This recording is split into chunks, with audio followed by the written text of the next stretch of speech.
विक्रम की उम्र शादी लायक हो गई थी, तो उसकी माँ, जिसका नाम आनंदी था, अपने बेटे के लिए लड़की देखने में लग गई। वो बहुत खुश थी अपने बेटे की शादी को लेकर। उन्होंने अपने सभी रिश्तेदारों और जान पहचान वालों को विक्रम के लिए अच्छी सी लड़की देखने को बोल रखा था। वो सोचती थी कि जब विक्रम की बीवी आएगी तो परिवार में खुशियाँ भी आएंगी, इसलिए वो अपनी पसंद की लड़की उसके लिए ढूंढ रही थी। सुंदर और सुशील। विक्रम की नौकरी दूसरे शहर में थी, तो वो शनिवार रविवार घर आया करता था। एक दिन आनंदी जी कुछ लड़कियों की फोटो देख रही थी, तभी विक्रम का फोन आता है। तो विक्रम थोड़ी हिम्मत जुटाकर अपनी माँ से कहता है, माँ आप लड़की देखना बंद कर दीजिए, मैंने लड़की पसंद कर ली है। ये सुनकर आनंदी जी को थोड़ा धक्का लगा। इससे पहले कि वो आगे कुछ पूछती, विक्रम ने कहा बाकी बात घर आके बताएगा। उसने ये बात अपने पति राजेश को बताई। अगले दिन विक्रम घर आया, बहुत खुश नजर आ रहा था। दिन का समय था, माँ ने उसके लिए खाना तैयार रखा था। खाना खाते वक्त विक्रम लड़की की फोटो दिखाते हुए बोला, माँ पापा ये देखो संजना, कल मैंने आपको बताया था ना। माँ ने लड़की देखी और बोली, अच्छी है लड़की, अब तेरी पसंद है तो मैं तुझे मना भी नहीं कर सकती। पर मन ही मन वो चाहती थी कि विक्रम की शादी जान पहचान वालों में हो। अब पता नहीं ये लड़की कैसी निकलेगी। एक तरह से आनंदी जी ने अपने मन को समझा लिया था। कैसी है माँ? विक्रम ने पूछा। आनंदी जी बोली, सुंदर है, कहाँ रहती है, क्या करती है? माँ मेरी कंपनी में ही जॉब करती है। उसके घर में उसके मम्मी पापा और एक छोटी बहन है। आप लोगों से मिलवाना चाहता हूँ। संजना के मम्मी पापा घर आए और दोनों का रिश्ता पक्का कर दिया। संजना सावले रंग रूप की थी, पर उसके नैन नक्श अच्छे थे।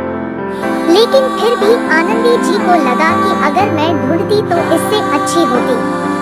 थोड़े दिन बाद दोनों की शादी हो जाती है। शादी के बाद दोनों शिमला घूमने चले जाते हैं। एक हफ्ते बाद जब आते हैं, छुट्टियां खत्म होने की वजह से अगले दिन दोनों कोलकाता निकल जाते हैं।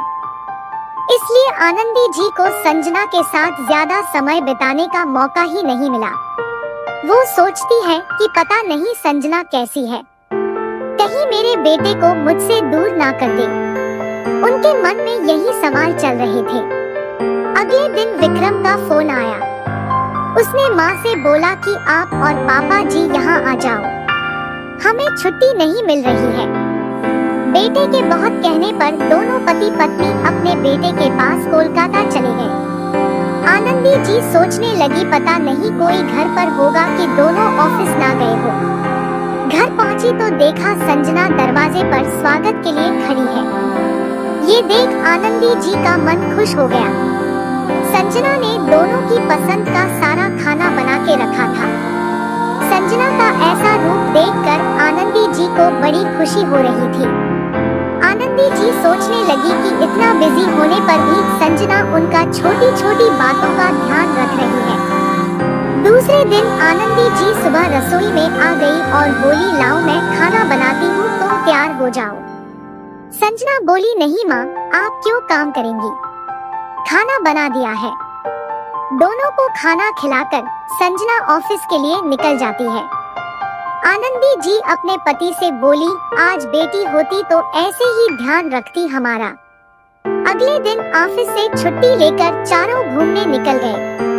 3 दिन बहू बेटे के साथ कैसे बीत गए पता ही नहीं चला। शाम को आनंदी जी ने अपने बेटे बहू से कहा कि कल हम वापस जा रहे हैं। तो संजना झट से बोल पड़ी, क्यों माँ, इतनी जल्दी क्यों, कुछ दिन और रहिए ना। मैं तो कहती हूँ आप दोनों यही रह जाओ हमारे पास। आप दोनों यहाँ रहोगे तो हम आपकी देखभाल भी कर सकेंगे। आनंदी जी ने उसका हाथ अपने हाथों में ले लिया और कहने लगी कि कितना ध्यान रखती हो तुम हम सबका। विक्रम बड़ा किस्मत वाला है जो उसे इतनी अच्छी बीवी मिली।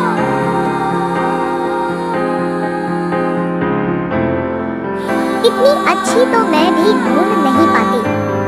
ये सुनकर संजना आनंदी जी को गले लगा लेती है। संजना बोली, मम्मी जी, मैं भी किस्मत वाली हूँ जो ऐसा परिवार मुझे मिला और सभी खुशी खुशी के साथ रहने लगते हैं। संजना की समझदारी और अपने सास ससुर के प्रति इतने प्यार ने सबको जोड़ कर रखा, जिसमें आनंदी जी का भी पूरा सहयोग था। दोनों के रिश्ते की नींव ने घर को एकजुट करके रखा।